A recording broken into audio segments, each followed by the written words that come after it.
ఆరోగ్య పరిస్థితులు ఎదుర్కొంటున్న వాళ్ళకి ఊపిరి పోస్తాయి.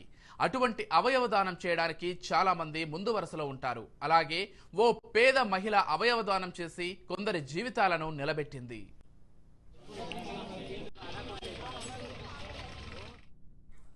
అవును, సంగారెడ్డి జిల్లా ఇస్నాపూర్ గ్రామానికి చెందిన కుమారి విఠల్ అనిత దంపతులకు ఒక కొడుకు ఒక కూతురు. కాగా చిన్నా చితగా పనిచేసుకుంటూ కుటుంబాన్ని పోషించుకుంటున్నారు. సాఫీగా సాగిపోతున్న వారి జీవితాల్లో ఆ ప్రమాదం ఆ కుటుంబాన్ని చిన్నాభిన్నం చేసింది. ఆ పసిపిల్లలకు తల్లి లేకుండా చేసింది. అనిత రోజు మాదిరి విధులకు వెళ్తుండగా సెప్టెంబర్ 19 ఉదయాన యాక్సిడెంట్ కావడంతో హుటాహుటిన పటాన్ చెరువు ధృవ ఆసుపత్రికి తరలించారు. చికిత్స పొందుతుండగా ఆమెకు బ్రెయిన్ డెడ్ అయినట్లు వైద్యులు నిర్ధారించారు.